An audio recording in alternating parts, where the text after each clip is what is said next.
Yes. You're good? All right.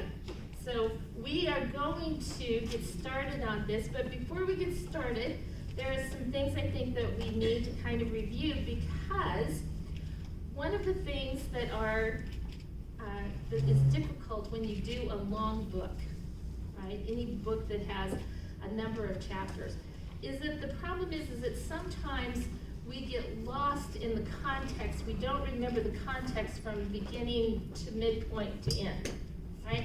So tonight what we're going to do is we're going to take a little bit of time to remember our context and to remember what we've been seeing in the book of Ezekiel. Now, with that being said, you're going to go, oh my gosh, I hate it that Lorena does this every week. But if in a year from now, if somebody asks you, tell me 3 things about Ezekiel, you guys are going to know at least 10 things about Ezekiel, because we've been going through all this stuff so much. Okay, so at the beginning of the book, when we meet Ezekiel, where is he? He's in Babylon. He's in exile. He had been taken there years earlier by who? The Nebuchadnezzar, right? During the second deportation. When we meet him, it's actually, we came to understand, it's on a birthday, remember? And it was a birthday that was very important that we meet him on. And why was this birthday so important? When you become priest. It would have been, if everything had gone according to his plan, right? It would have been the time that he entered the service of the temple as a priest under the tribe of Levi. So this is an important day that should have happened in his life, but because of where he is and because of the condition of everything, what does he understand that he probably will never do? He will probably never serve as a priest. But what we see is that God calls him this day to serve as a what? As a prophet. Now, as we started the book, remember we saw that he's out there on the plain and he sees this storm coming towards him, right? And it's an unusual storm. It has this lightning and smoke and everything, and it's moving very quickly across the plain. But then the closer it gets, what he sees is that it's not a normal storm, because within the storm, what does he start to see? Wheels.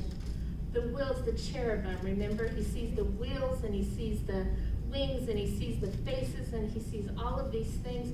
And as they come across the plain, then he realizes that these cherubim, these beings, are carrying something as they come with them across the plain. And he comes to the understanding that they're actually carrying the throne of who? God. The throne of God. So what we see is this glory of God that comes across the plain. It's there. Ezekiel is then spoken to by God. And what does God tell him that he's going to do? Son of man, he's going to pronounce this judgment and these things that he has shown to who? The other exiles, right? Now, how does God himself describe the exiles? Stubborn, rebellious, hard-headed, all of those kind of things. And because of their spiritual condition, what does God say that he's going to do for Ezekiel? He's going to make him hard-headed and stubborn and all of these things. Remember, he says that if their forehead is like flint, I'm going to make yours like emery. Remember? And so we see that God gives him this ability to be just as tenacious about the messages that God's going to give to him to say to them or to show them as they are going to be to reject them, right? So he has this amazing experience there, and then he's brought back to the canal there. Well, he's brought actually to Tel Aviv, where their settlement is. And does he immediately get up and start talking to the people about this vision that he's seen and all that kind of stuff? It's like 7 days. Yeah, he sits there for a week inside his house, right? Until who comes to talk to him again? God does. Got to shake God him up. does. Yeah. And what does God tell him that he needs to understand about this job that he has given to him? Get up and do it. To get up and do it, because he's a watchman, and if he doesn't tell the people what God has told him to tell them, then their blood is going to be on him. But if he does, then their blood is on them, right? So we see from that time on that he gets up and he has another vision of the glory of God out on the plain. And when this vision, what he sees is he tells them that, or God tells him that from that time on until the siege of Jerusalem happens and the city falls, he's not going to be able to say anything unless it starts with the phrase, Thus saith the Lord. Thus saith the Lord. And what we saw throughout all of the first part of Ezekiel was every time that phrase, Thus saith the Lord, came out of his mouth, what followed it? Judgment. Judgment. Judgment always followed it, right? So we have a number of years that he functions in this.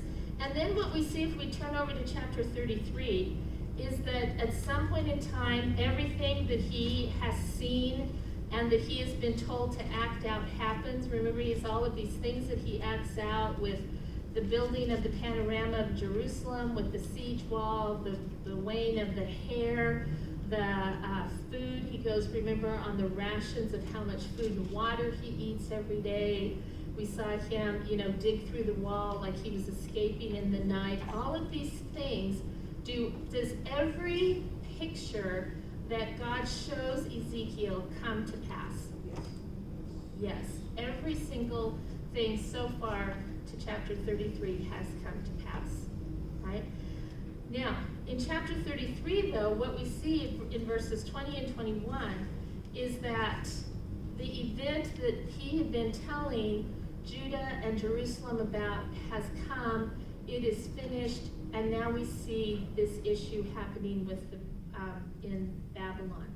In verse 21 it says, Now in the 12th year of our exile, on the 5th of the 10th month, the refugees from Jerusalem came to me saying, The city has been taken.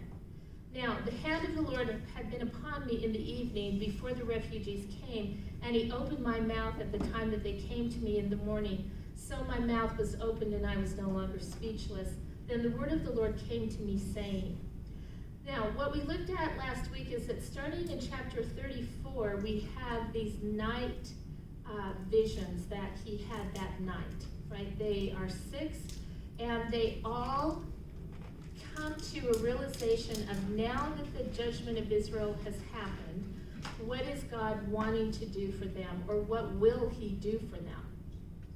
He will restore them, right? Because the judgment is passed. What needed to happen with the judgment, hopefully, what they will come to an understanding of. And now we have all of these passages of restoration. And all of this restoration is under the covenant promises of the new covenant, that they will be given the Holy Spirit, a new heart, a new mind, their sins will be forgiven, all of those things that we saw in the book, as well as the covenant of peace. Now, what are the things that were promised to them under the covenant of peace? Their land will be restored, right? And they'll live in peace and they won't be harassed. They don't have to worry about anyone taking them off of their land again. What else are they going to have? God will be dwelling among them, right? What else? The land will be fruitful, they'll be prosperous, what will happen to them as a nation? They'll be unified again as a nation. What will happen to them spiritually at some point as a nation? They will believe. They will believe. Remember, this was the whole valley of dry bones scenario, that there will be a spiritual rejuvenation in them, there will be a national unification in them. And so what we see is that starting in chapter 34, all of these passages are passages of hope and promise to a people who are brokenhearted and basically they feel beyond hope of God restoring them in any way, right? So what we see is that the first thing that God talks about is he's going to restore their leadership in chapter 34 with the shepherds of Israel and all of that kind of thing. We saw the restoration of the leadership. We see the restoration of the land. We see the restoration of them as a people. We see, we saw last week the promise of that last time when anyone will threaten them, when they're at peace. We saw that God himself will be their defender because in a sense they'll be incapable of defending themselves in any way. And so we saw that last week with Gog, of Magog, how when he brings the nations around them, that God is the one who destroys Gog and the nations that come with him, right? Now remember, in all of these things, what has been the phrase that has been repeated over and over and over again? I think before we finish Ezekiel, I'm going to count how many times God uses So that they phrase. will know that I am the So Lord. that they will know that I am the Lord. Now, is it just that God, through the book of Ezekiel, what we've seen is that he only wants the nation of Israel to know that he is Lord? No, all nations. All nations, right? So what does that tell us about the redemptive character and nature of God and his plan for all of creation? That all at some point will be restored, right? That he is willing to redeem all of humanity. He wants humanity to be in a relationship with him. And we've seen this over and over again in the book of Ezekiel, right? So, we went through all of that, and then what we saw is we got to chapter 40 this week. And there are a couple of things that I want us to remember. You know, you can keep up with that review until like 10 minutes before the end. So we don't have to go through this. So, it's okay. It's all right. We're going to get through it tonight. So, okay, so now, and I know, before we get started, I know that some of you are thinking, Lorena, those passages were worse than the passages in Numbers where you have all of those genealogies and all of the tribes numbered and all of that kind of stuff. And I know that it seemed tedious, but I really do think that there's a reason for it, and we're going to talk about things as we go on. And that's why I kept thinking as I studied, she promised that there would be a reason. There would be a reason for this. Yeah. She promised. pressure's on, baby. That's right. I know, the pressure's on that there's a reason for this, right? And really all I have to say is the reason is because God wrote it. I mean, that's true. Need me say more. But I think that there is, and I think that it just takes kind of some patience and some reasoning through some things to see it. But what I want us to remember, so first of all, the very first thing in setting our context, who was the book of Ezekiel written to? Who is its original audience? The exiles. The Jewish exiles, right? So the original audience is Jewish, not Gentile. The audience intended is not the church. The audience intended were the exiles there sitting in despair, wondering what their future held for them, right? And I think that that's really important for us to come to an understanding of this, because these passages, as I've been looking at them, there are a minimum of 4 predominant interpretations of these last few chapters of Ezekiel, right? Which tells us that there's been a lot of thought and a lot of discussion about what these passages actually mean. Now, we're going to look at those interpretations on the last night or maybe some next week. But what we have to remember is that before we can do any good interpretation, we have to do good observation to see exactly what the text is telling us, right? So that's what we're going to do for the next couple of weeks. We're just going to look at some things and gather some information and just see what we can see that is fairly obvious to us, right? Now, another thing that I want us to remember is that nothing that is in these last few chapters of Ezekiel should cause us any kind of distress. As a New Testament believer, these should not cause me any kind of issues or any kind of problems. Right? Now, let me tell you why. Because what we understand from the New Testament is there are things that we are told about in the Old Testament that commemorate or are memorials to certain things. But then in the New Testament, begin to take on a different understanding in what they memorialize or what they commemorate, right? But the thing itself hasn't really changed. What changes is our perspective on it. So let me give you an example. In the Passover that night, for years and years and years, hundreds of years, the Jews had done the Passover the way they had always done it. And even Jesus himself, he is part of a Passover ritual that had been prescribed and handed down to the Jewish people.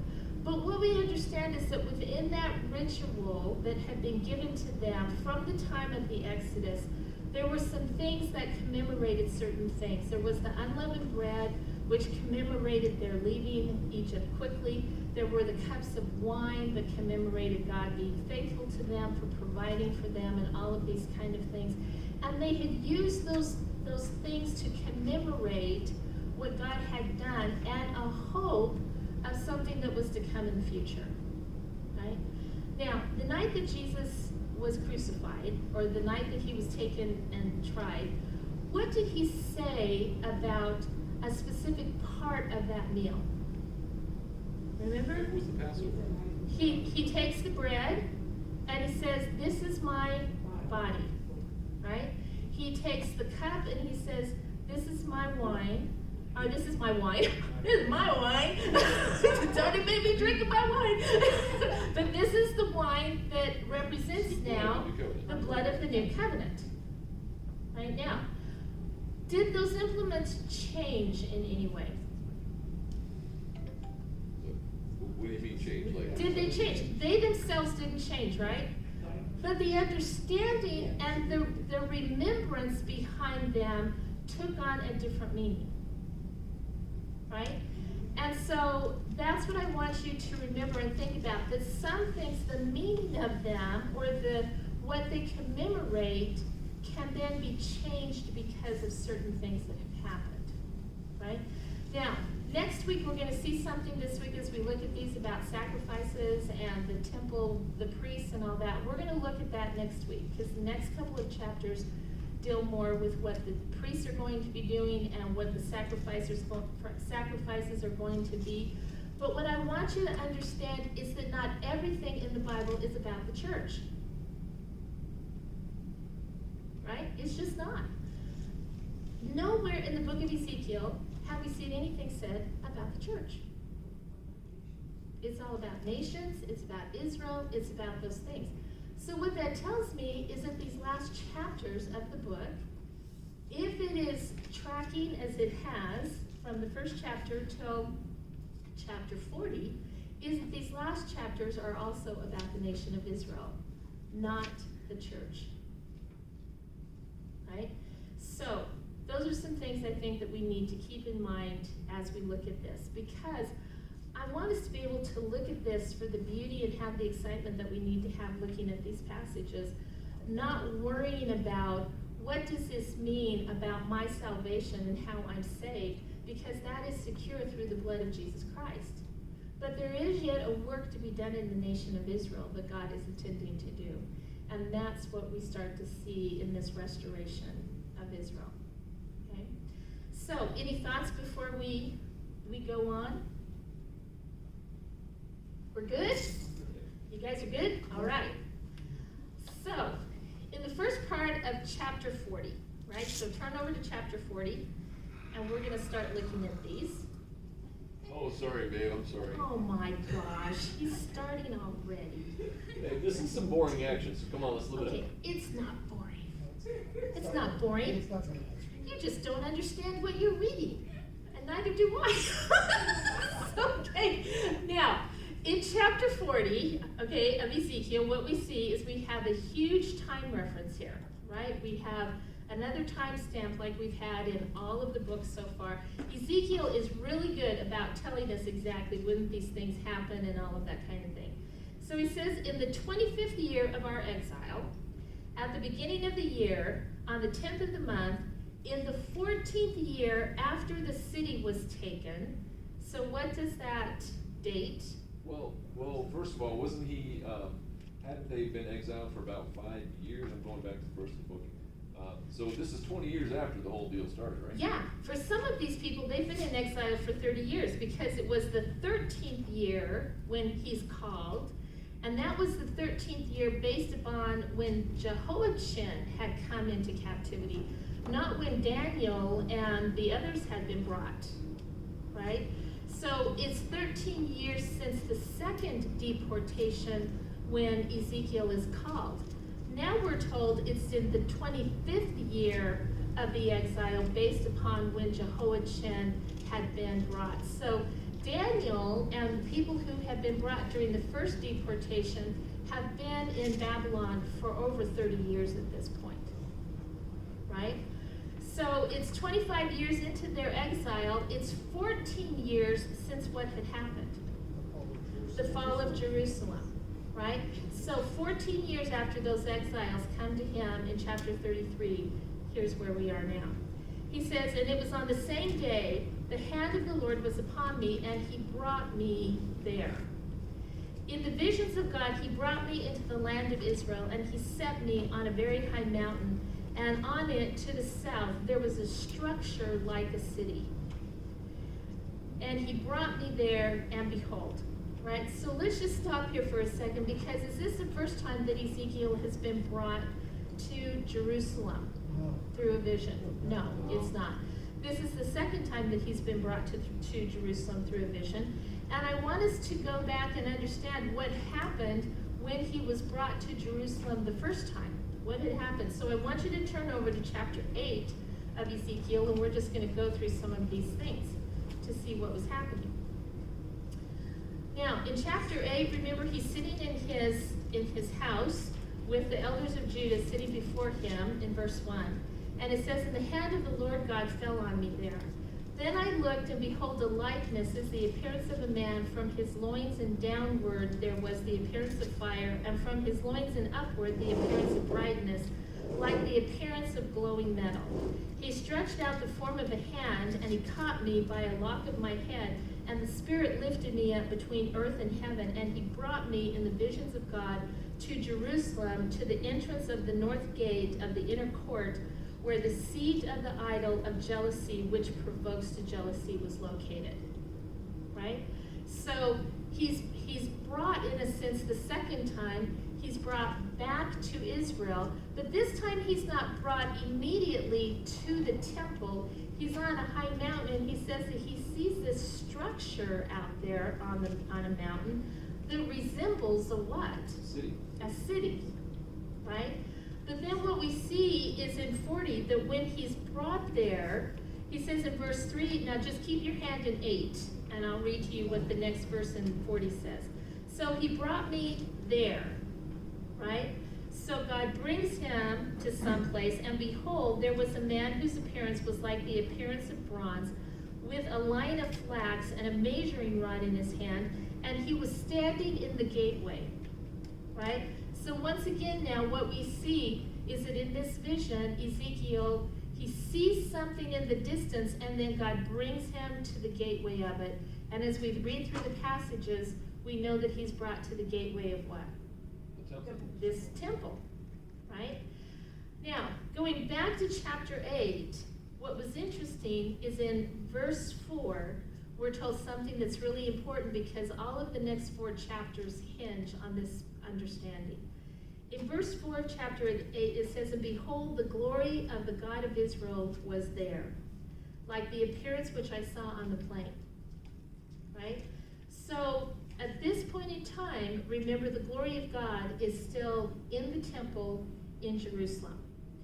And the whole thing then through chapter 8 is Ezekiel being taken into the temple complex and seeing what's happening behind those walls and behind those closed doors, in a sense, right? He digs through the wall, and he goes into the secret chambers. He sees that's where they're worshiping the animals, which could imply the deities of Egypt. We saw that he comes out, he sees the women wailing over the Canaanite god of the dead. He sees them worshiping the sun on the other side of the temple. He sees all of these abominations that are happening at the same time that they're still worshiping God. And in these passages, God says to Ezekiel, they are driving me out of my own house, right? So we understand that this is how God feels about this. But in chapter 8, at the beginning, what we see is that the glory of God is still in the temple. In chapter 9, we see then that God calls the executioners and the man in linen with the case, right? And what we see here is that he calls them, and in verse 3 it says, then the glory of the Lord went up from the cherubim on which it had been, And when we looked at this passage, remember we came to an understanding that the cherubim there are actually on the mercy seat, the cherubim of the mercy seat in the Holy of Holies, that the glory of God raises from there and it starts moving through the temple, right? So it says, and the glory of God went up from the cherubim on which it had been to the threshold of the temple, and he called to the man in linen at whose loins was the writing case, and he said, go through and mark the people for destruction, right?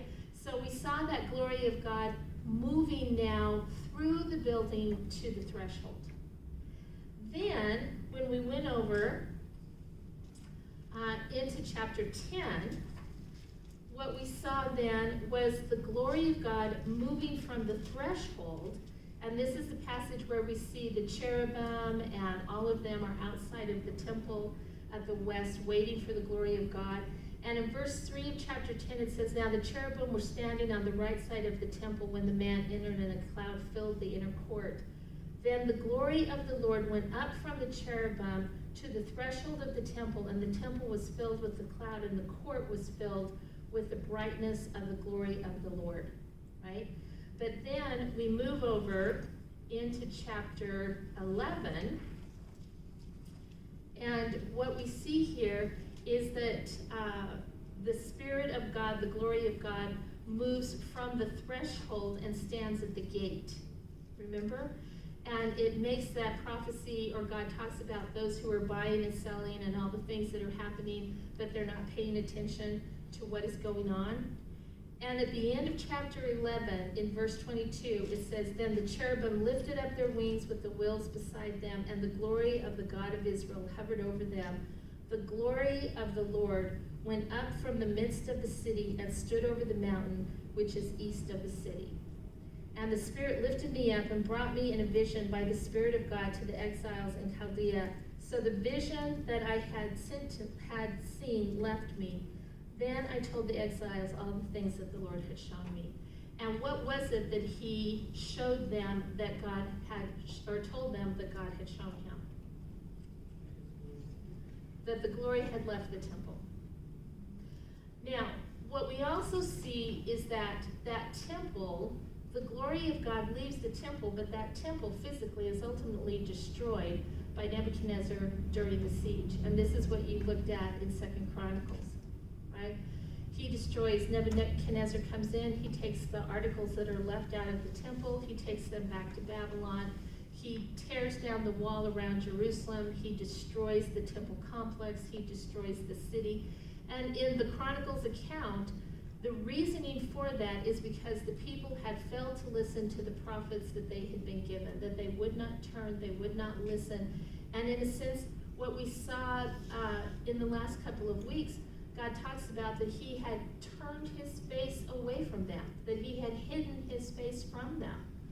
And so we see, though, that this is an amazing vision for Ezekiel all these years later, because he was the only person, other than the angelic beings who were part of this event, who had seen what happened. The glory of God leaving. And now he's brought back, and the question has to be, why is he brought back to Jerusalem? Why is he brought back? Carl. So, how do you know this is Jerusalem? Well, because what we know from the Old Testament, you mean in chapter 40? Yeah. Okay. Because what we know in the Old Testament, in other passages, is that God had promised that his temple would only be built in Jerusalem. He doesn't recognize Well, he knows that he's in Israel, though. it. Right. Yeah. And even though it's not stated here, we do know that from other passages that the temple that God has said that that will be the place where he will always have his dwelling place among his people. But you're right. It doesn't specifically say Jerusalem, but the understanding goes with it. Well, and this is so different. He doesn't Yeah. recognize it. He sees it as a city. Yeah, until he gets closer, right? Which tells us something about the temple that's being built. But what is yours? But so to address Carl's question though, because my Bible says In the 14th year after Jerusalem had been captured, on that very day the Lord's hand was on me, and he brought me there, Jerusalem, that it lines up for me. But in the New American Standard, it says, in the visions of God, he brought me into the land of Israel and set me on a very high mountain, and on it to the south there was a structure like a city, and he brought me there, to the structure like a city. Okay. Okay? But then what we come to understand, though, this is being built, this is a temple being built, it's not a city, right? But I think, Carl, the understanding would be that when you put a bunch of these passages together, like Revelation and what we see in Zechariah, but you're right, we're not specifically told here that he's brought to Jerusalem and to the old Temple Mount. And, he doesn't have the value of all the scripture. Exactly. He doesn't recognize that. He doesn't recognize it, but remember, he knows that the land at this point in time is a wasteland, right? So I think it's really interesting. And with that being said, because these passages are difficult, and because some of them are hard to understand, I went home this morning after the morning class when we went through these, and I thought, I'm going to get out my Jewish Study Bible and see how these passages read in the Jewish Study Bible. So what I'm going to do, if it's okay with you, I think it will make it a little easier to understand. I'm going to read these passages out of this Jewish Study Bible, right? Well, it's not in Hebrew. No, Dee Dee, it's not in Hebrew. If it were in Hebrew, I would be reading it. I'm taking the advantage of, other people who know Hebrew, translating this. So, yeah. So, no, oh my gosh, Dee Dee, that would be a train wreck and a half. That would be so bad. Okay, entertaining. Yeah.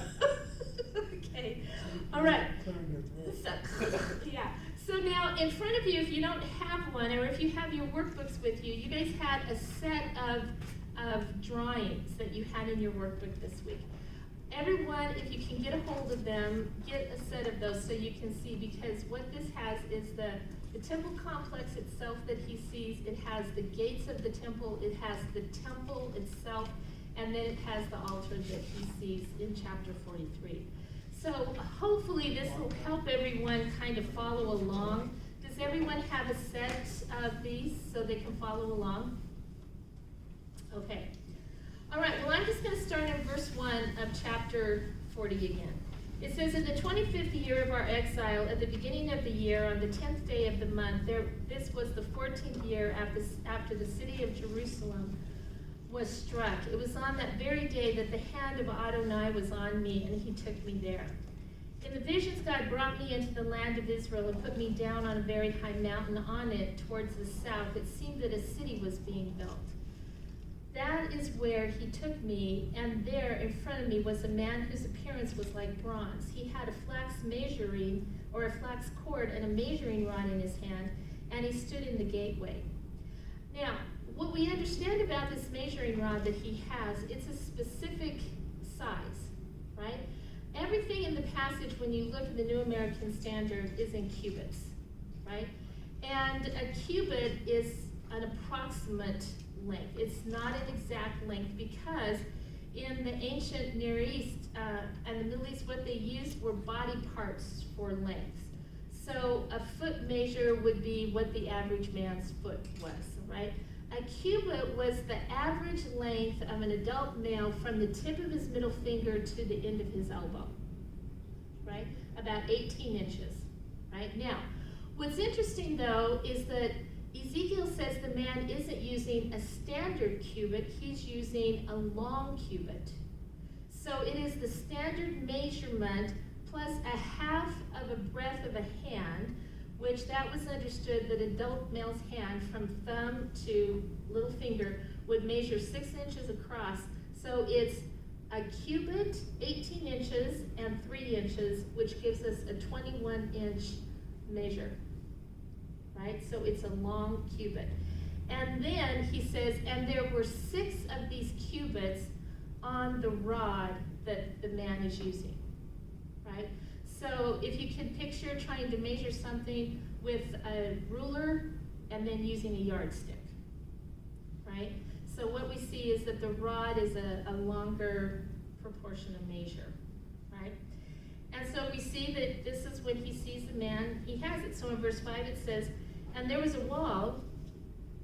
Oh no, verse 4. We have to go back to verse 4 because this is what everything hinges on. So in verse 3 it says, that it was where he took me, and there in front of me was a man whose appearance was like bronze. He had a flax cord and a measuring rod in his hand, and he stood in the gateway. And the man said to me, human being, look with your eyes, hear with your ears, pay attention to all the things I am showing you, because the reason you were brought here is so that I could show them all to you. Tell everything you see to the house of Israel. Right? So now we have the purpose of the vision. What is the purpose of the vision? To report everything to Israel. To look with your eyes, to hear with your ears, to remember everything you're told, because your job is to tell everything to Israel. Right? So once again, we see that this isn't a vision personally for Ezekiel, but this is for the nation of Israel. Right? In verse 5 it says, there was a wall surrounding the house. The man had in his hand a measuring rod 6 cubits long, 10.5 feet, each cubit 21 inches, being a normal cubit, 18 inches, plus a hand breadth, 3 inches. He measured the wall's width at 10.5 feet, and its height 10.5 feet. He went to the east gate, climbed its steps, and measured one of the gate's doorposts at 10.5 feet wide, and the other one the same. So now this is the gate system that you have on the one diagram, right? So it has all the measurements and how it's all laid out. There were guard rooms, each 10.5 feet square. The distance between the guard rooms was 8 3/4 feet. The threshold of the gate adjoining the gate's entranceway facing the house measured 10.5 feet. Then he measured the gate's entrance itself 14 feet and its supports 3.5 feet. The gate's entrance was on the side facing the house.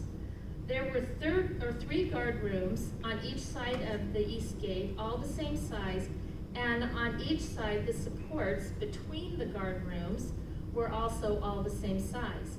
He measured the width of the opening of the gateways at the 17.5 feet and the width of the passage through the gateway at 21 3/4 feet. There was a partition in front of the guard rooms on one side, 21 inches wide, and a partition on the other side, 21 inches wide, with the guard rooms themselves being 10.5 feet square. He measured inside,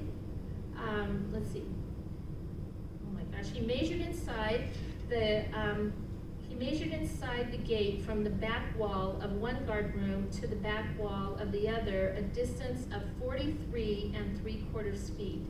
The opening to the guard rooms being opposite each other. He made the posts 105 feet. Now, this is interesting because as I was reading, and I may be wrong, all right, but as far as I could tell, this is the only height measurement that we have in all the passages, right? So these gates, we have how long they are, we have how wide they are, and now we have how high they are, that they're 105 feet tall. Yeah, they are massive. Massive. What's 105 feet tall? The gates themselves. Wow.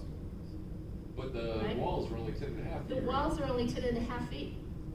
So, I mean, can you imagine just the size difference? I mean, when you're looking at this, the ratio of this. See, and I think that that's what's interesting about it. What we're also going to be told is that the outer gates and the inner gates are all the same size, right? So you have this lower wall that itself is still pretty high, okay? But then you have these massively high gates that break into the wall in a sense, that this is where you come through, right? Now, it goes on and he says, and likewise the posts of the other gates around the courtyard, so he says, so they're all the same, right? The distance along the passage from the outer opening of the gateway to the far side of the entrance at the inner end of the gateway was 87.5 feet. There were narrow windows to the guard rooms and to their supports facing inward all along the gate. Also, the vestibules, or on your diagram, this is the porch. The porch is the vestibules, had windows all around facing inward. On each side support were carvings of palm trees.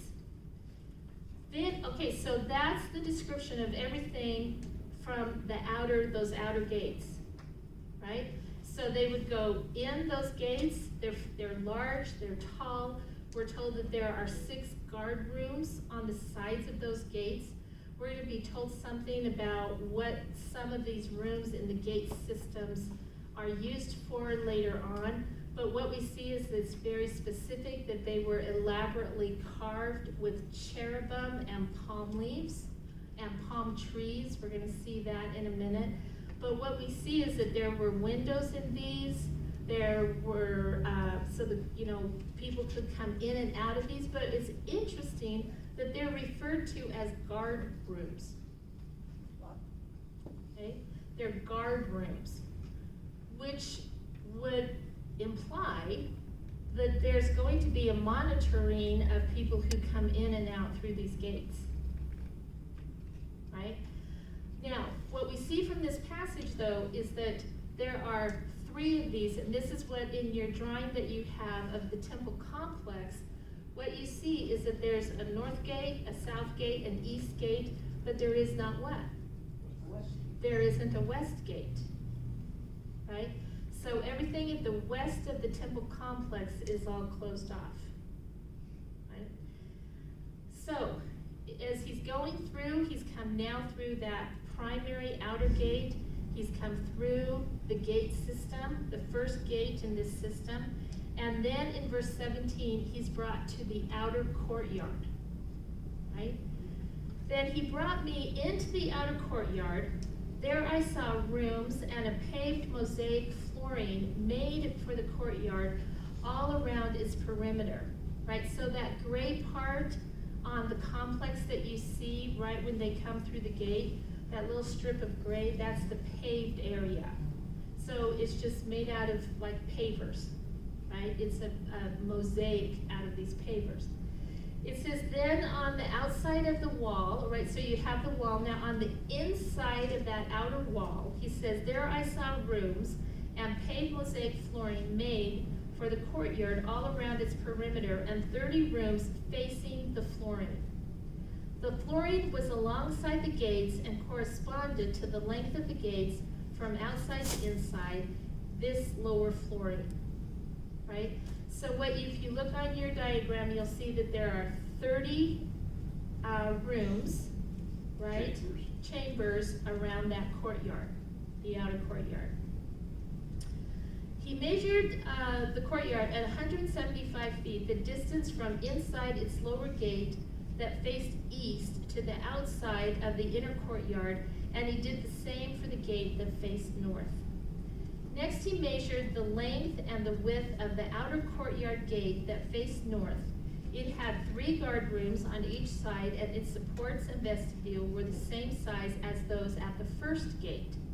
Right, so this next set of gates that he sees in the outer courtyard are the same size as the gates in the wall. Its length was 75.5 feet, and its width 43 3/4 feet. Its windows, vestibule, palm trees were the same size as those at the east gate. 7 steps led up to it from the outside, while its vestibule was towards the inside. There were gates to the inner courtyard across from the gates to the north and the east. He measured 175 feet from each outer gate to its corresponding inner gate. He led me towards the south, and there I saw a gate that faced south. Okay, so in your diagram, he leads him now to the counterclockwise to the south gate, and now they're going to look at each one of the gates, right, in the outer courtyard there. He led me towards the south, and I saw a gate that faced south. He measured its supports and vestibule. They were the same size as the others. There were windows in it, and all around its vestibule, like the other windows, the length was 87.5 feet, and the width 43 3/4 feet. 7 steps led up to it from the outside, while its vestibule was towards the inside. It had palm trees on each side on its supports. The inner courtyard had a gate on the south. He measured from gate to gate towards the south 175 feet.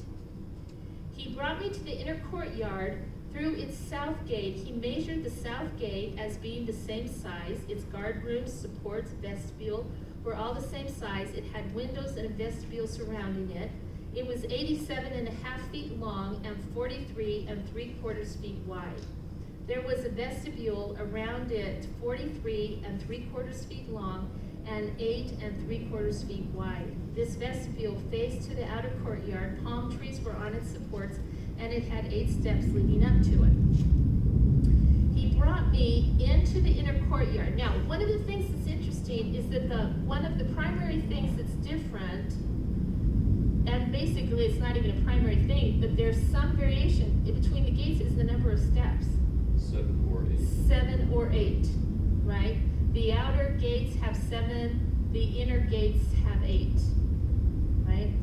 He brought me, in verse 32, he says, he brought me into the inner courtyard, went towards the east, and measured that gate as being the same size. Its guardrooms, supports, vestibule were the same size. It had windows and a vestibule surrounding it. It was 87.5 feet long and 43 3/4 feet wide. Its vestibule faced the outer courtyard. Palm trees were on its supports, both on the one side and on the other, and it had 8 steps leading up to it. He brought me over to the north gate. Now, there's something interesting that happens at the north gate, though, right? He brought me over to the north gate, and he measured it as being the same size. It had guardrooms, supports, and a vestibule with windows all around. The length was 87.5 feet, and the width 43 3/4 feet. Its supports faced to the outer courtyard. Palm trees were on its supports, both on the one side and on the other, and it had 8 steps leading up to it. There was a room, right? So now we're going to see something that we're told. There was a room by its entry, by the supports at the gates, where the burnt offerings were washed, right? Now, in the New American text, it says that each of the gates had this chamber. Carl. The north gate is the sheep's gate. Uh-huh. That's where the sacrifices were brought in. Yeah. So see, this north gate is something interesting. Now see, some of these things, it is really interesting. They correspond to what we know of Solomon's temple, and they correspond to Herod's temple, right? But like I said last week, there are some things that are different in what these things are, right? Now, like I said, in your text, the New American Standard text, it says that there was this chamber at each gate. This says it's at the north gate, but what we see is that there's this chamber specifically for what? Washing sacrifices. Washing and inspecting sacrifices. Yeah, but where is it on the, does it show? It's not on your complex.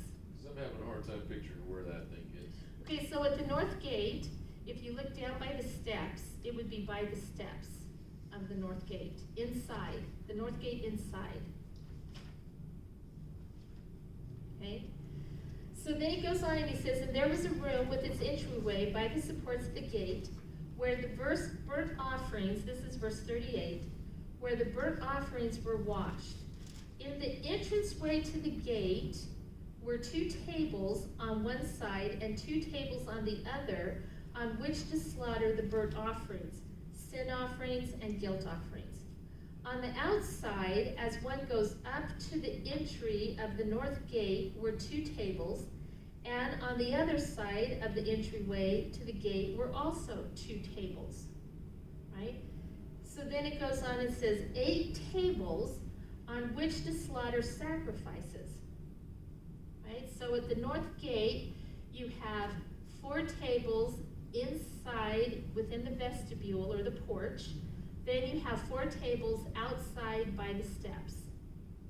He goes on then and he says in verse 41, so there were 4 tables on the one side, 4 tables on the other side by the gate, 8 tables on which to slaughter sacrifices.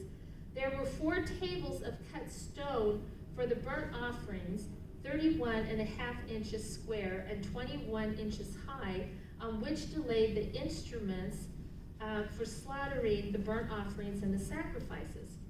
Hooks a handbreadth long were fastened all around the inside of the room. The flesh of the offering was to be placed on the table. Right? Now, that's interesting because it appears that something is going to be reestablished. Right? So the north gate has all of these tables that are made of hewn stone that they do the sacrifices on and all of that. Like I said, the New American text leads you to believe that each of the gates had at least 4 tables, but the north gate has 8 tables. Right? In verse 41, it says, outside the inner gate in the inner courtyard were rooms for the singers, one facing south. Okay, now this is as you come into the inner courtyard, you're going to have priestly chambers next to the south and the north gate. Do you see those? Okay. It says that outside the inner gate in the inner courtyard were rooms for the singers, one facing south alongside the north gate and one facing north alongside the east gate. He said to me, this room facing south is for the priests in charge of the house, while the room facing north is for the priests in charge of the altar. These are the descendants of Zadok, who are the descendants of Levi, designated to approach Adonai to serve him. Then he measured the courtyard at 175 feet long and 175 feet wide. It was square. The altar was in front of the house. He brought me to the vestibule of the house now. So now he's walking up to the entrance of the actual temple. So if you want to get your temple diagram out, this is where he's headed right now. He brought me to the vestibule of the temple. Do you see how this vision parallels, in a sense, the same vision that he had earlier? He's brought through the wall, to the gate, to all of these different places, to the chambers, to everything.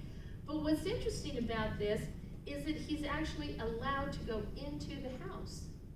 He's actually allowed to go into the temple. And he says he brought me to the vestibule of the house and measured at 8 3/4 feet. The thickness of the walls on either side is that of its entrance.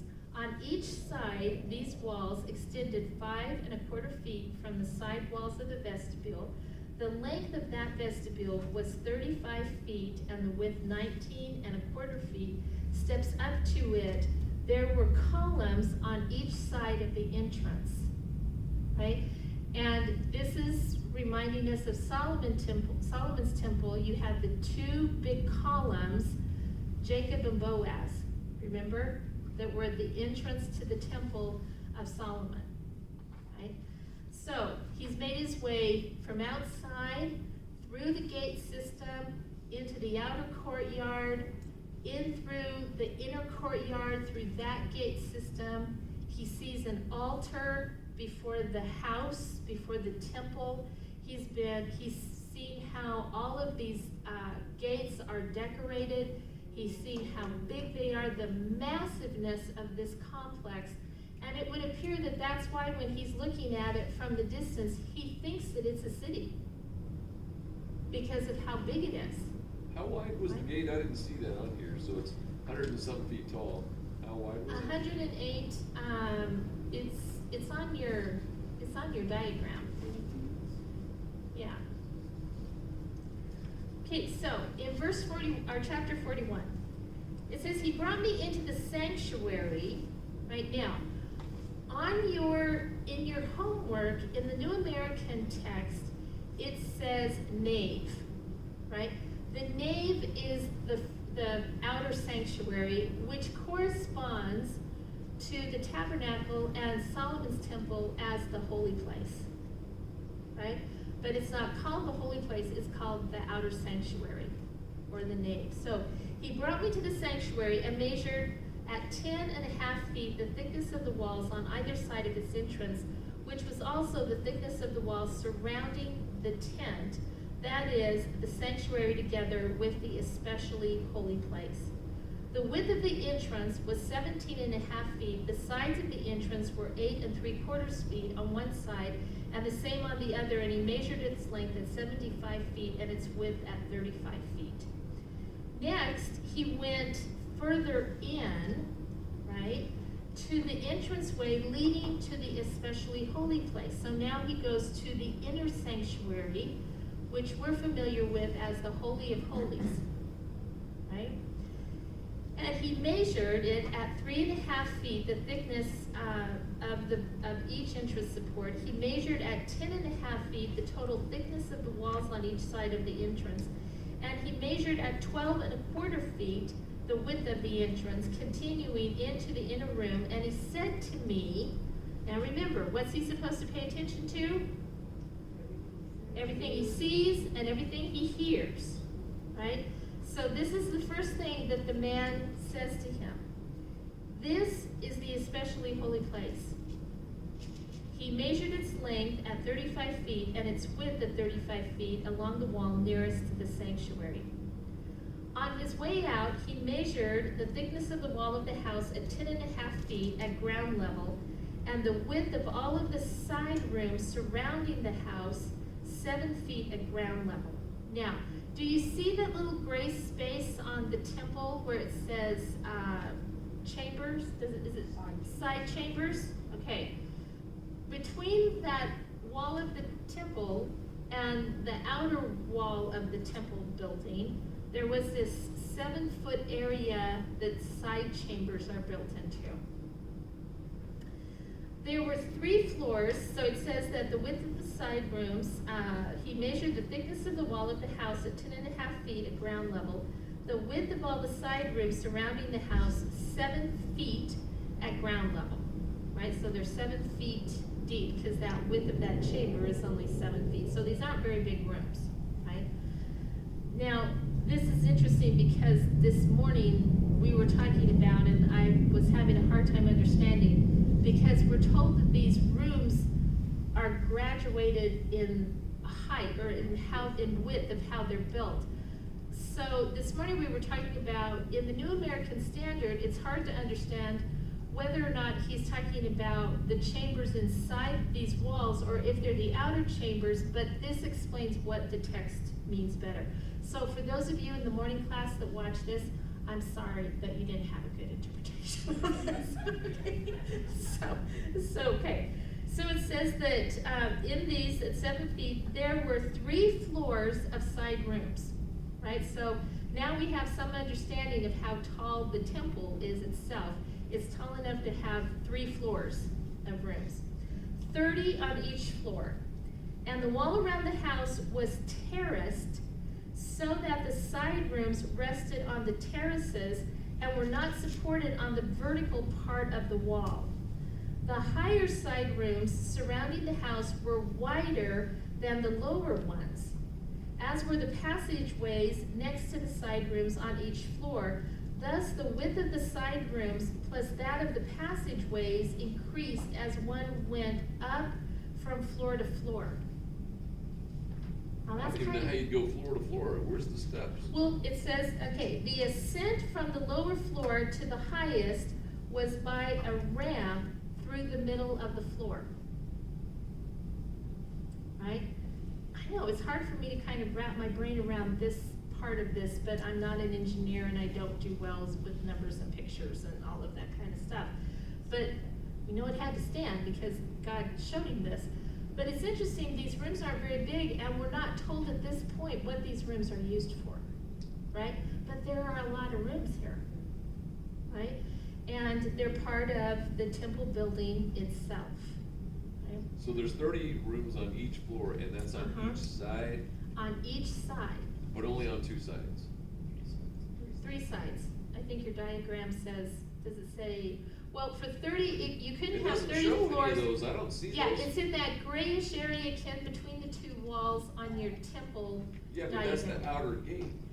No, This one? no. No, that's the- You've got a Oh, yeah, temple okay. diagram. Yeah, okay? Side chambers, so on the side chambers where it goes on the, Now, it would there be on the could northwest be, and the south side. yeah, these could only be on the north and the south side because the back of the temple wouldn't support 30 rooms on the back of it.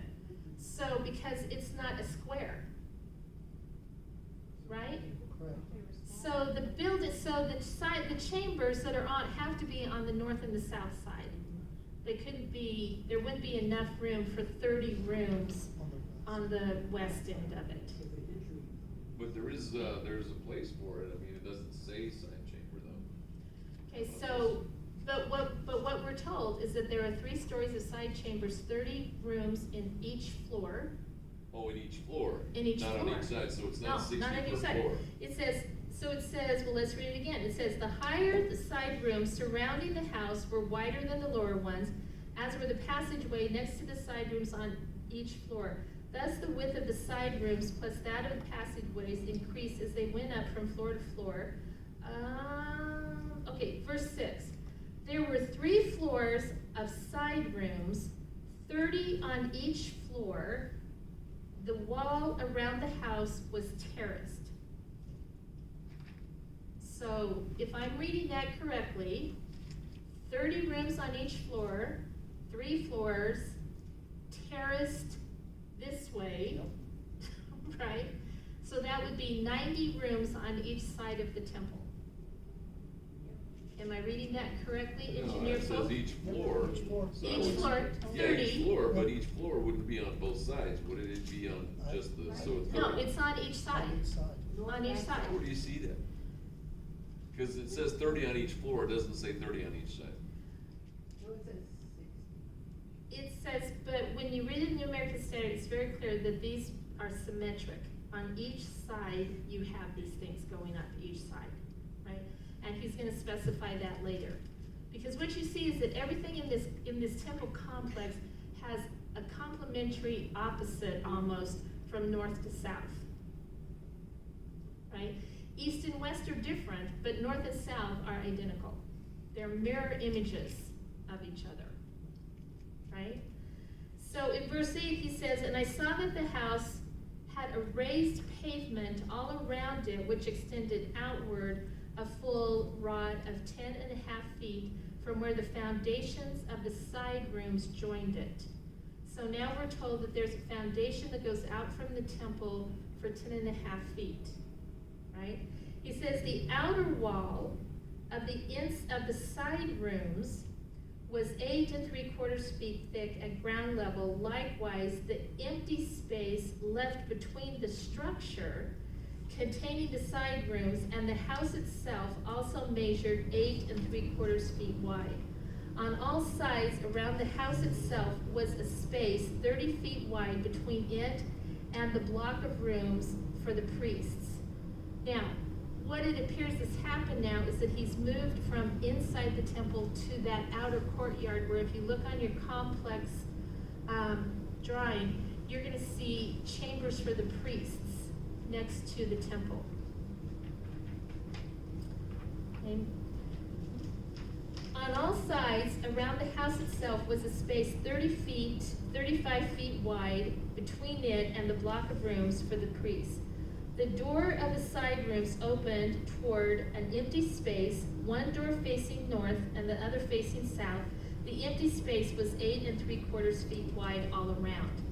The building on the west facing the separated yard had an interior width of 122.5 feet and interior length of 157.5 feet and an exterior walls 8 3/4 feet thick all the way around.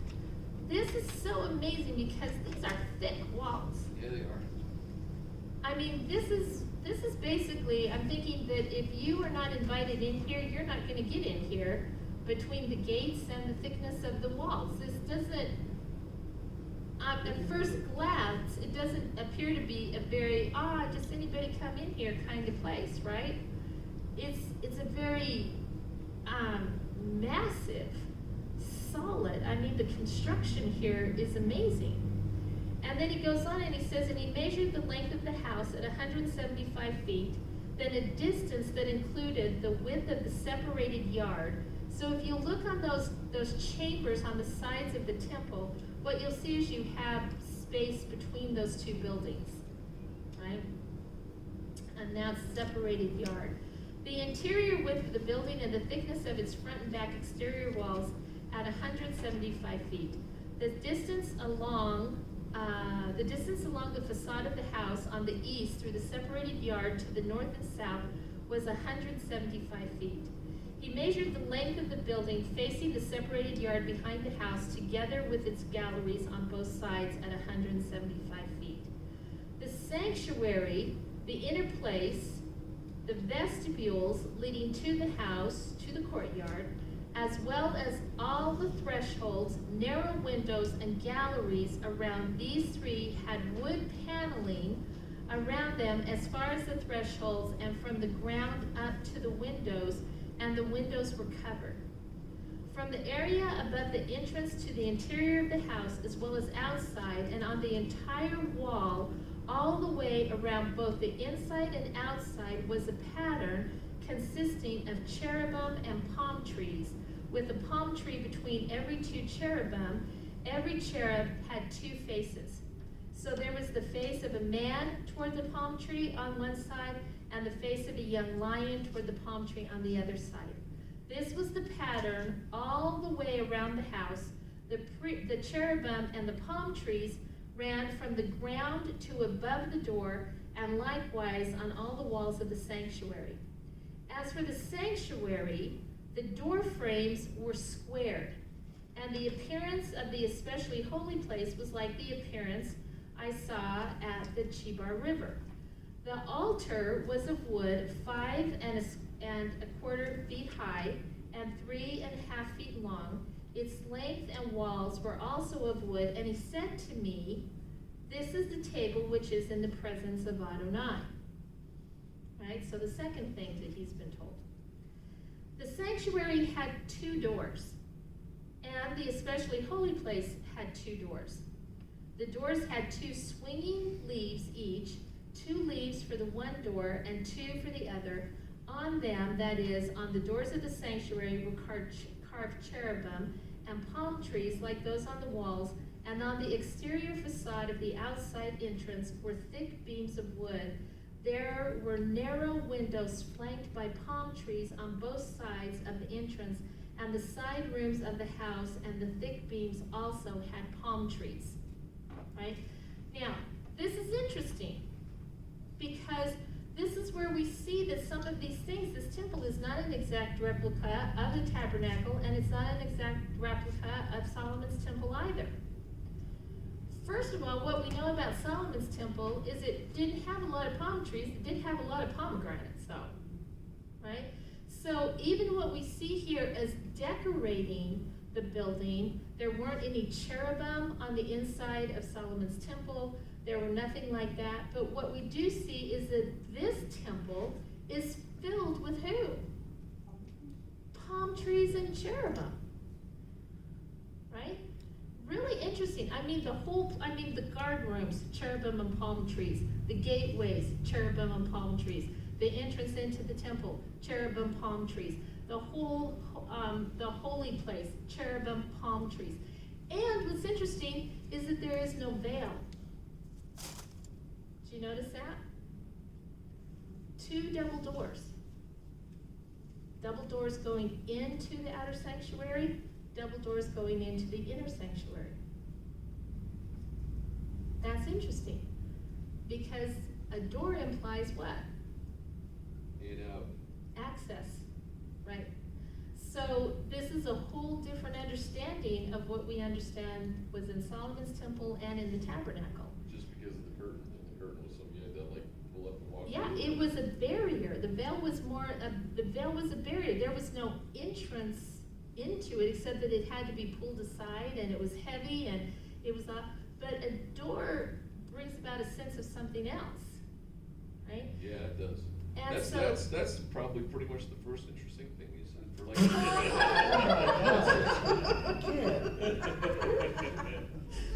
You just gave me another star in my crown, honey. But what I do think, and Ken has a point. And this is what I wanted to make the point of. If we're not careful, we get lost in all of the detail of these passages. And getting lost in the details, what we miss are some of the things that are important.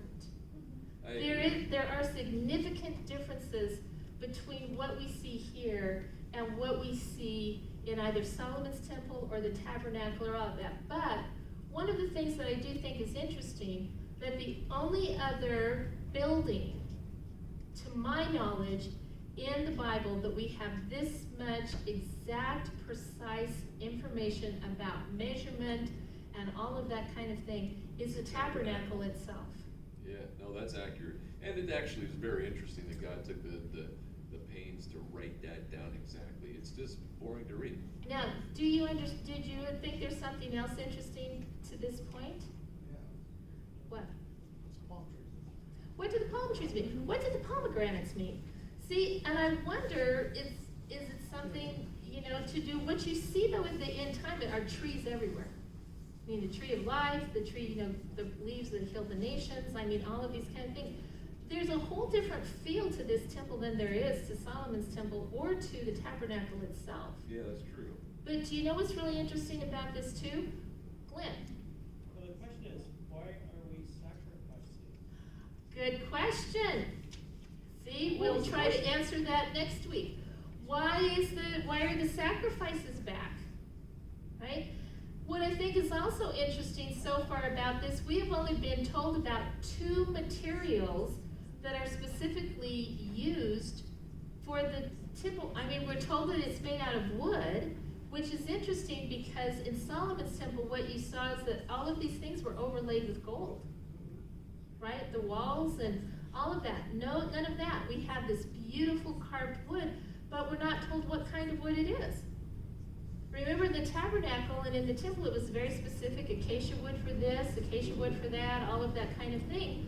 The only thing that we have been told is specific building material is the stone for the tables that they put their instruments on for the sacrifices, and the wooden altar here in the sanctuary, which we're not told what it's used for specifically, but if it is one of the part of the things of the original tabernacle, this would be the altar of incense, right? That was in the holy place, right?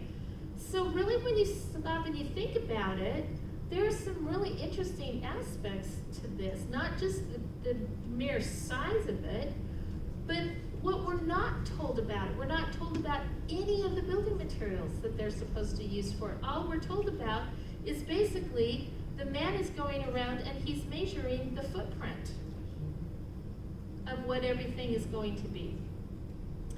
So what we see then is in chapter 42, he goes on and he says, "Then he led me into the outer courtyard, the route went north, and he brought me to the block of rooms opposite the separated yard and opposite the buildings to the north."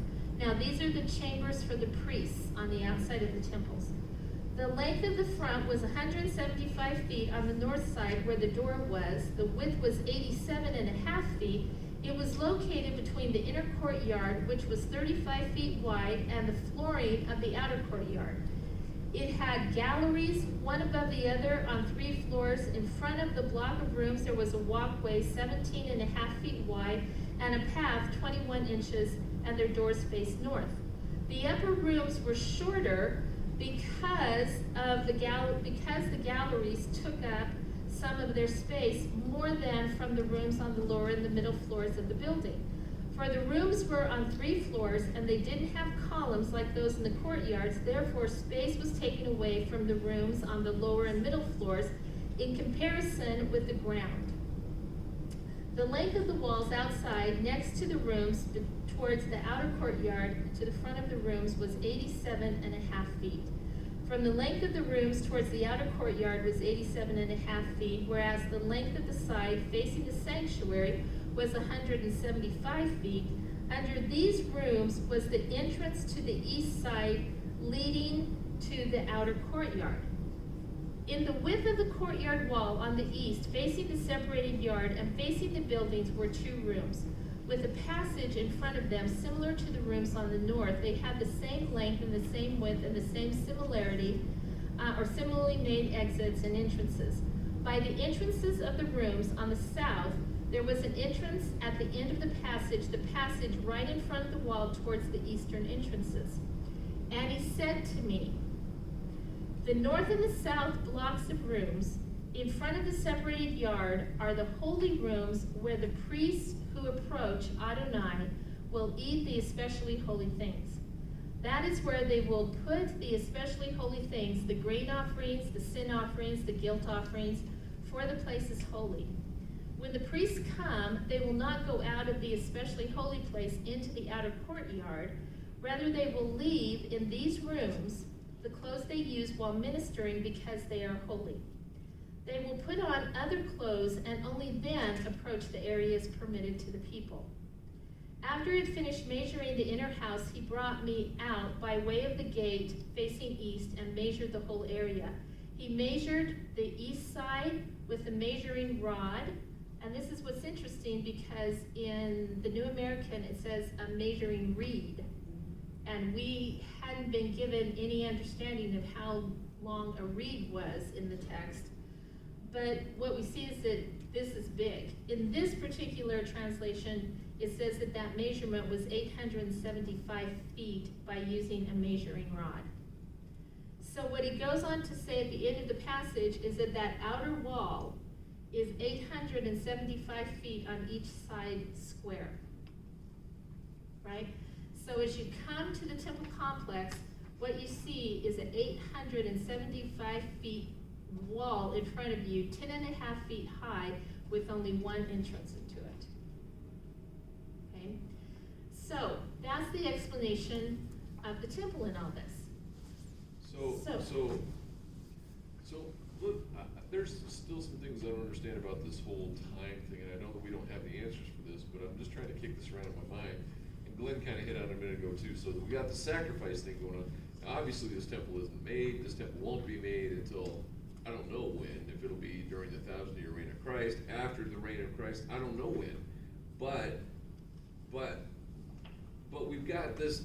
We've got this that we gotta work it out.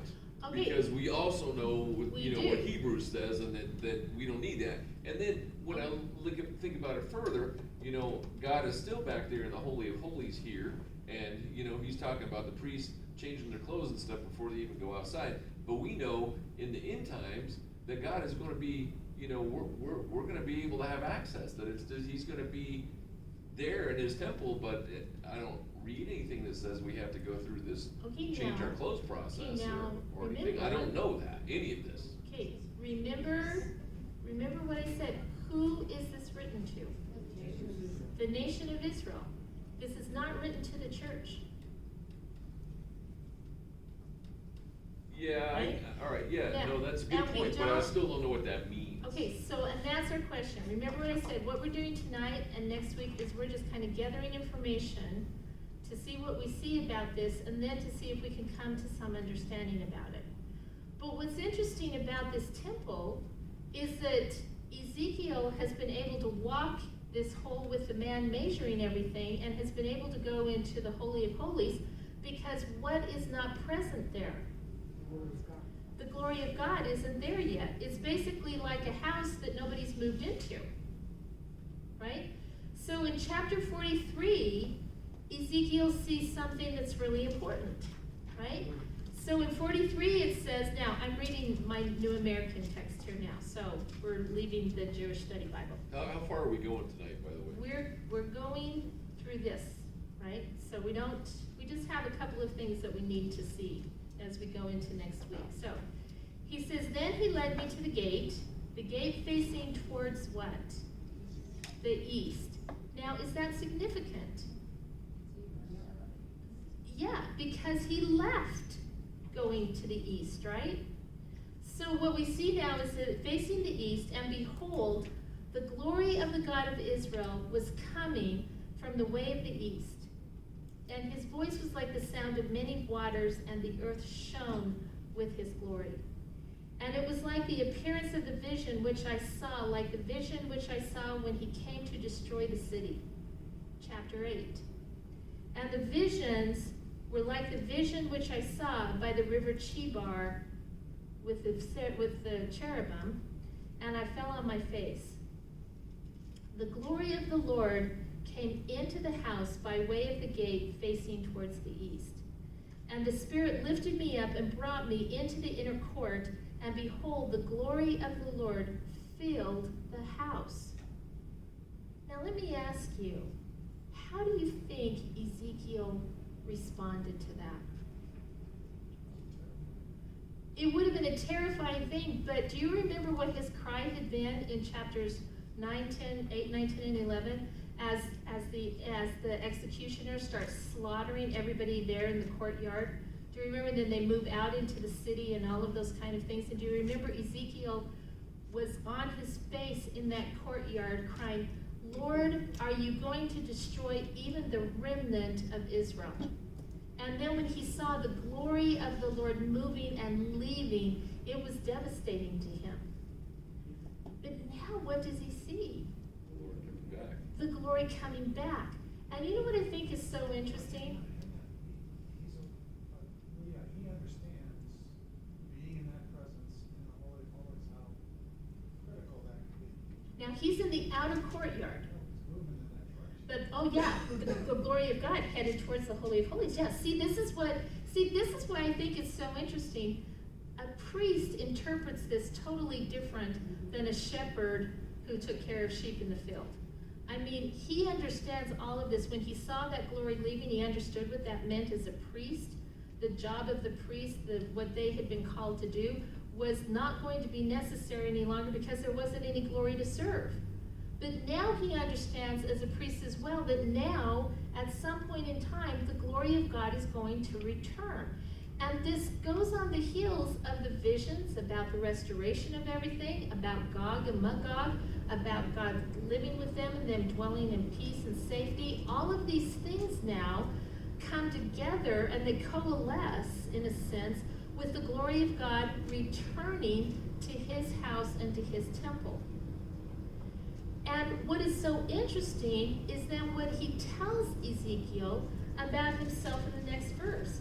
He says, Then I heard the one speaking to me from the house while a man was standing beside me, and he said to me, Son of man, this is the place of my throne, and this is the place of the soles of my feet, where I will dwell among the sons of Israel for how long? Forever. Now, do you know what that phrase means, that this is the place of the soles of my feet? I will never leave. It means that I'm standing here and I'm staying. Now, what had he done before, though? He had left, but now he says that in this particular temple, he will never what? He will never leave, and he will dwell among the sons of Israel forever. And the house of Israel will not again defile my holy name, neither they nor their kings, by their harlotry or by the corpses of their kings when they die, by setting their threshold by my threshold, and their doorpost besides my doorpost, with only the wall between me and them.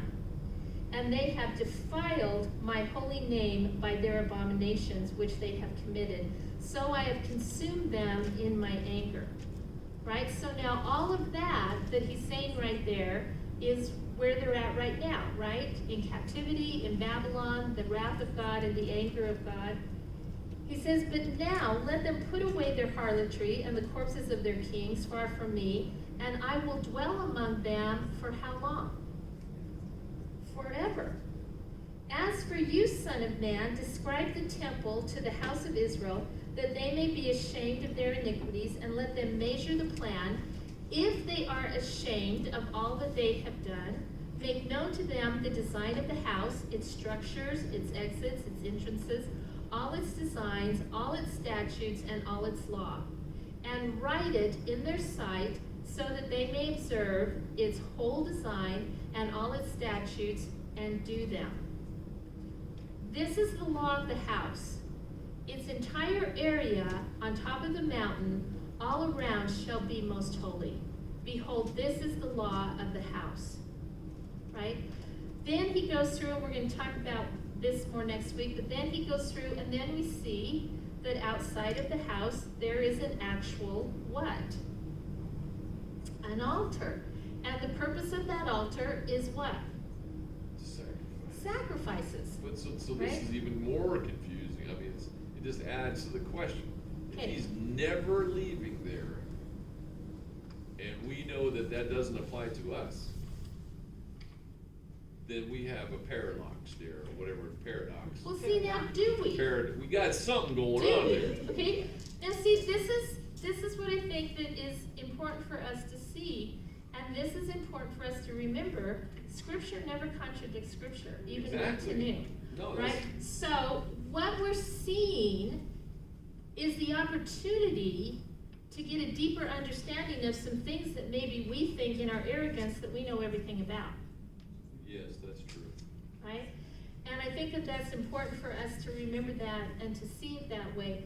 This isn't something where, like I was saying earlier, that I need to doubt what I believe or what God has said in the book of Hebrews or what Jesus says about himself as he's the only way to the Father or anything like that.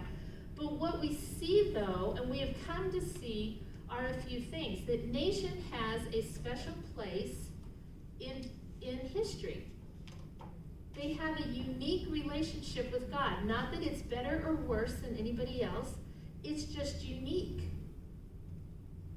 All right? And so what we see here is the restoration of this. Now, what we see here too is that we have some things that we need to look at and some things that we need to answer. First of all, remember he was told to see with your eyes, hear with your ears, give attention to all that I'm going to show you, and declare it to the house of Israel all that you see. Right, so, what has he seen so far?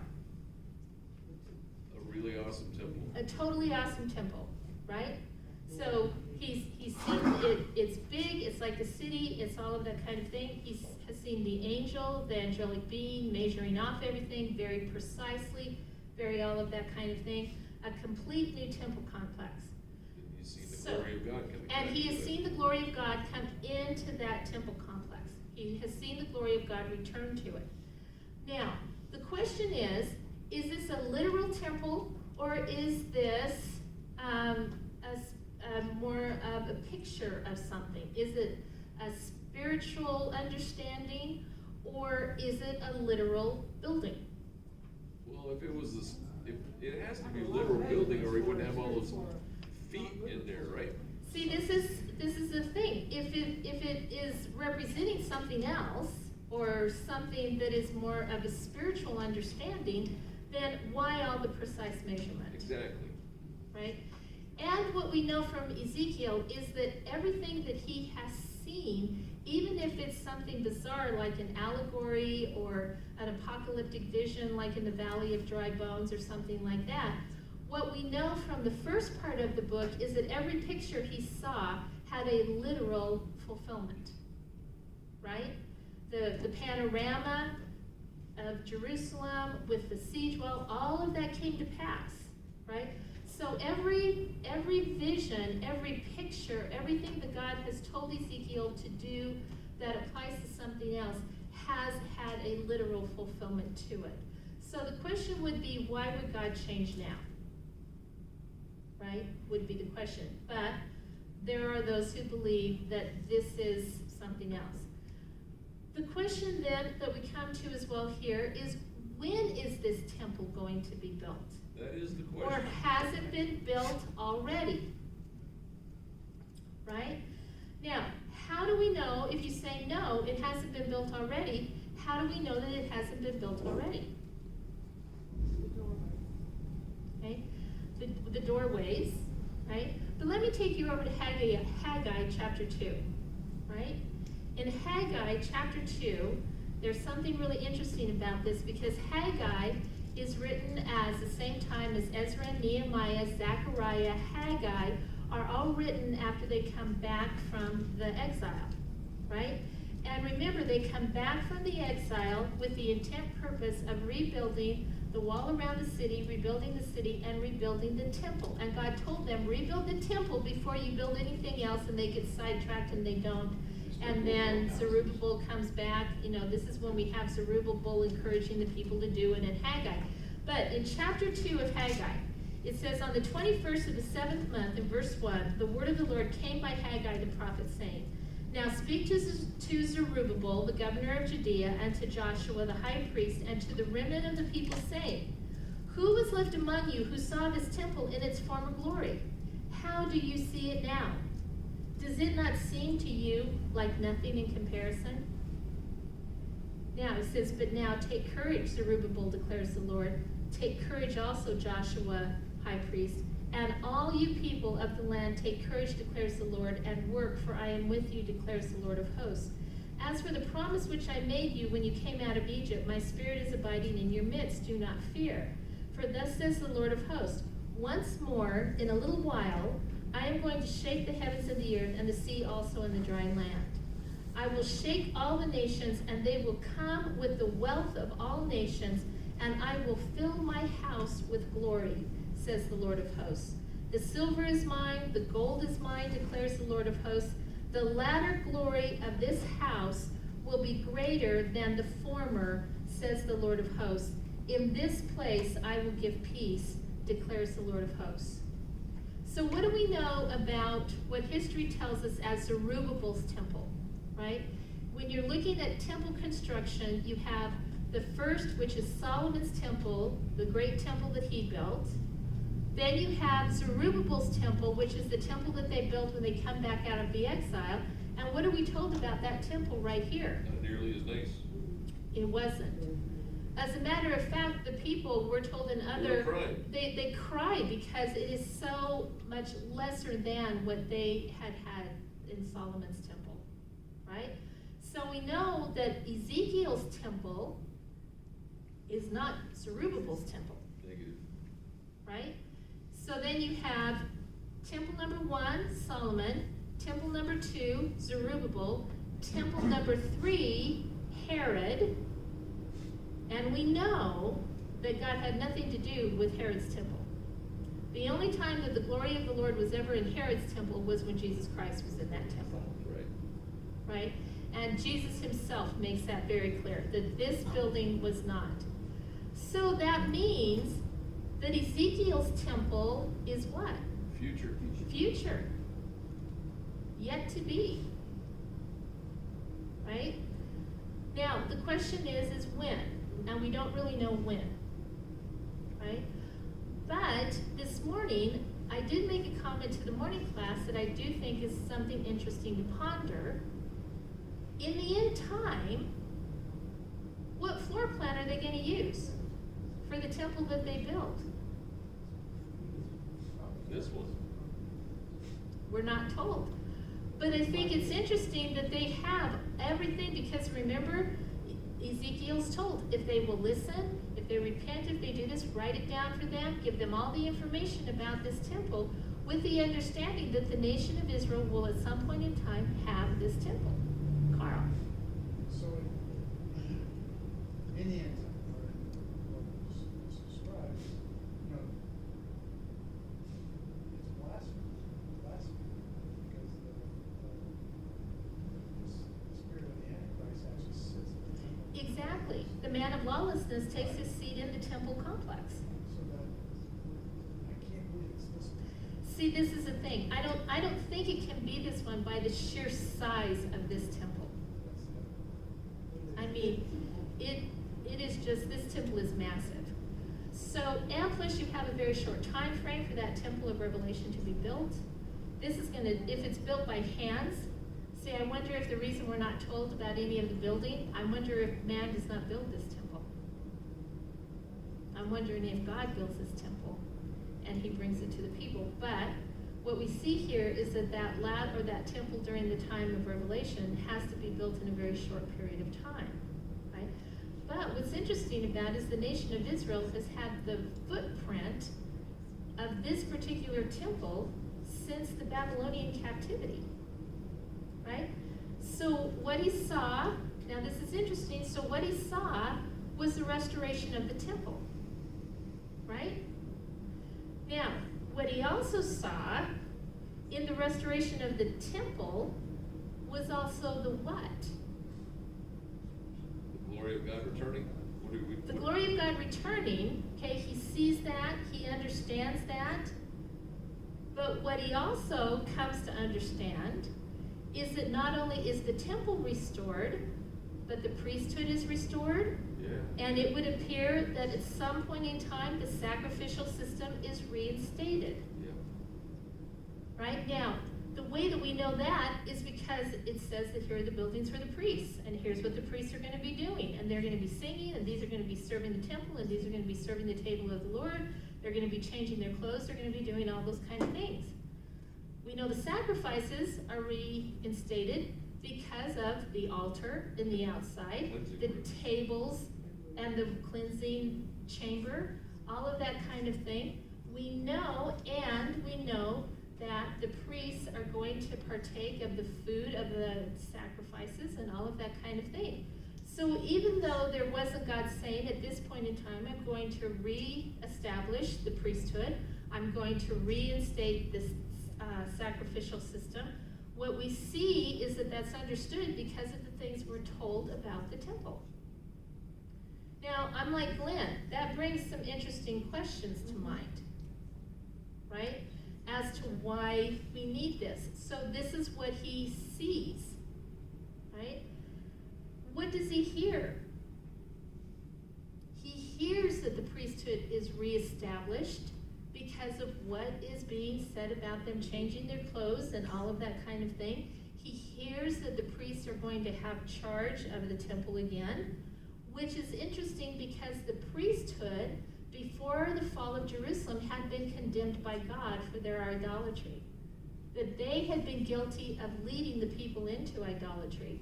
So now we have somehow the priesthood is going to be restored to be what they were intended to be, which are the ministers of God, right? We see that it's interesting because it says that these priests, plural, are going to have the ability to come near to God to minister to him. Not just one, it would appear. But they as a group, this one group of the line of Zadok, is going to be able to come as the high priest. So, we see the temple restored, where he had seen it destroyed. We see the priesthood reinstated, where he had seen it judged. We see the sacrifices reinstated, where God had said he didn't want them anymore. We see the glory returning, where he had seen the glory leave. And God himself, what he hears from the mouth of God, is that he will dwell with the people of Israel forever. Right? Now, like I said, that leaves us with more questions than it does answers. But what we see is that it goes in line with what we've been seeing since chapter 33. Because what have we been seeing in Ezekiel since chapter 33? Restoration. Now, we may not understand yet what this means in its restoration, but we do know who it's for. And who is it for? The nation of Israel. So, I have a question.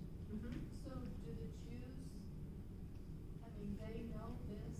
Oh, yeah. And they have all of this?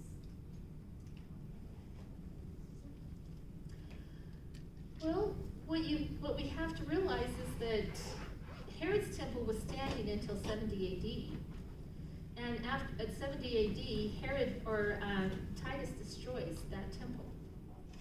And after that, they were dispersed all over Asia, Asia Minor, all up into Europe, all of that kind of thing. Once again, what we have is a history thing, that they haven't been back in the land to build a temple until they were created as a nation.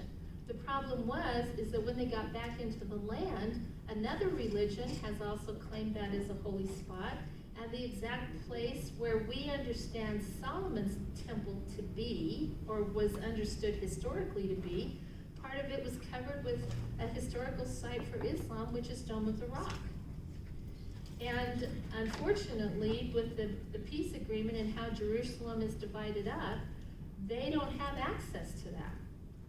They have the Wailing Wall, and that's all they have of Herod's temple left, but they don't have free access to the Temple Mount. So, if, like what we were talking about earlier, if every temple of God's is built in the same place, which is that threshing floor that David bought from the Jebusite to stop the plague of God, when David took the census that he wasn't supposed to take, and God said that was where his temple was going to be, if that's where every temple's going to be, they don't have a way of building it right now to do anything.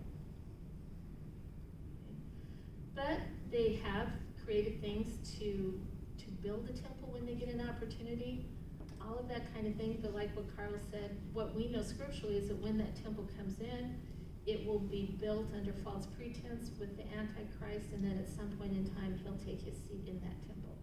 So what we know is that the glory of God will never dwell in that temple either. Right? So it would appear that the glory of God is not returning to the nation of Israel in this way until a lot of things happen that are still to happen in the future. But do you understand, as we close tonight, do you understand the hope that's brought to them when Ezekiel comes out of this vision state at the end of chapter 48, and he brings all of this to the people still in captivity?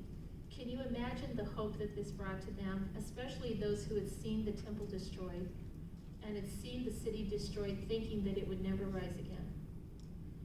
And you know what's so interesting about this, and we'll close with this, but even those who heard the message and knew after Ezekiel, what you see when you get to Ezra and Nehemiah is that not many of them want to return to Jerusalem to rebuild the temple. Like, of all of them that can go, there are only a few thousand. And so what you see is that during the time that they were in Babylon, Babylon had crept into their hearts. So even though the call went out for them to go and build the temple and to reestablish the city, very few of them answered that call.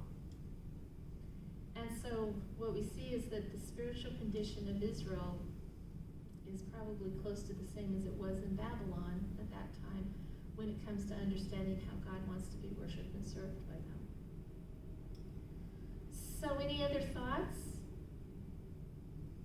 Okay. Any questions? Well, that's a silly question, right? Because there are a lot of questions. But next week we're going to look at more about the sacrifices, about the priesthood, some of these things to see if we can get some understanding of these. So yeah, so next week, and then the last week we'll try to tie everything all together in our last lesson. Can you believe we only have 2 more lessons? It's going to be May in a couple of days, so yeah. All right, you guys ready to pray? Yes. Okay. Father, we thank you so much for your word that you've given to us. And Father, we just thank you that there are parts of Scripture that are so mind-boggling that we truly just have to sit and ponder them. And we thank you for those things because we see how much bigger you are in all things around us. So Father, I just ask that you would help us to remember the things that we know that are true about who you are and what you have done in each and every one of our lives. And right now as the church, we know that we are your temple, that your Holy Spirit resides in us. But what we also need to always remember, Father, is that you are doing many things at many levels that we are never aware of. And so we thank you for the times when we can glimpse into these different things that you're doing. Even though we may not understand it, it shows us how wonderful and glorious you are. So Father, help us not to grow weary this next week as we go through the next couple of chapters. Help us to look for those little tidbits that we see of you. And help us next week as we come back together. Just dig into your word for some understanding of the things that we see here. So Father, I thank you so much for all of those who are here tonight. I thank you for their willingness to come. I thank you for their patience as they dig through these passages. Father, I ask that you would bless them just so much. That Father, as they come to your word this week, that they would just be satisfied as people who are thirsty looking for water. Father, that you would just bring them joy in the search. So Lord, we leave here tonight now thanking you for all that you have done for us and all that you give to us now and in the future. And the peace that you give us as we rest in you. So Lord Jesus, we know that all of this comes from you. So it's in your name tonight